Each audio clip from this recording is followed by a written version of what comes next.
കർക്കിടക മാസം തുടങ്ങിയിട്ട് 9-ാം നാൾ. കർക്കിടക മാസത്തിൽ ഐശ്വര്യദേവതയെ ശ്രീ ഭഗവതിയെ വീട്ടിലേക്ക് ആനയിക്കാനുള്ള ഒരുക്കത്തിലായിരിക്കും നമ്മൾ. അതിനായി വീട് മുഴുവൻ വൃത്തിയാക്കി കർക്കിടകം തുടങ്ങുന്നതിന് മുൻപേ എല്ലാ അശുദ്ധ വസ്തുക്കളും നമ്മുടെ വീട്ടിൽ നിന്ന് ഒഴിവാക്കി കലിയന് കൊടുക്കുന്ന രീതിയുണ്ടായിരുന്നു നമ്മുടെ നാട്ടിൽ. ഇന്നും അതൊക്കെ ആചരിച്ചു പോരുന്നവരുണ്ട്.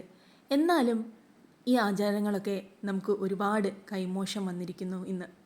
കൃഷിക്ക് ഉപയോഗിക്കുന്ന സാമഗ്രികളൊക്കെ ഉണ്ടാക്കി മധുര പലഹാരങ്ങളോടൊപ്പം അതെല്ലാം കലിയന് വെച്ചു കൊടുക്കുക, കലിയനെ സന്തോഷിപ്പിക്കുക. അതാണ് നമ്മൾ മിഥുനമാസം അവസാനം ചെയ്യുന്നത്. കർക്കിടകം തുടങ്ങിയാൽ പിന്നെ ശീബോധിക്ക് വയ്ക്കൽ പ്രധാന ആചാരങ്ങളിലൊന്നാണ്. ഈ മാസത്തിൽ മുരിങ്ങയില കഴിക്കരുതെന്ന് പണ്ടുള്ളവർ പറയാറുണ്ട്. കർക്കിടക മാസത്തിലെ പ്രധാന ആചാരങ്ങളിലൊന്നാണ് കർക്കിടക വാവ്. വാവിൻ്റെ തലേന്ന് വ്രതമെടുത്ത് നമ്മളതിന് തുടക്കം കുറിക്കുന്നു.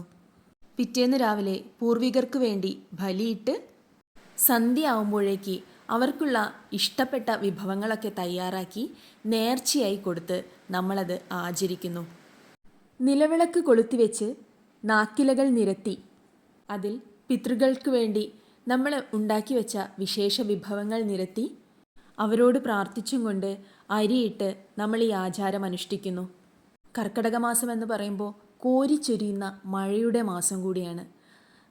കോരിച്ചൊരിയുന്ന മഴ ഈ കാലത്ത് നമ്മുടെ പേടി സ്വപ്നങ്ങളിലൊന്നാണ്. ഇപ്രാവശ്യം പ്രളയമോ ഉരുൾപൊട്ടലോ ഒന്നുമില്ലാതെ നല്ല ഒരു മഴക്കാലം, നല്ലൊരു കർക്കിടക മാസം എല്ലാവർക്കും ഉണ്ടാവട്ടെ എന്ന് നമുക്ക് പ്രാർത്ഥിക്കാം.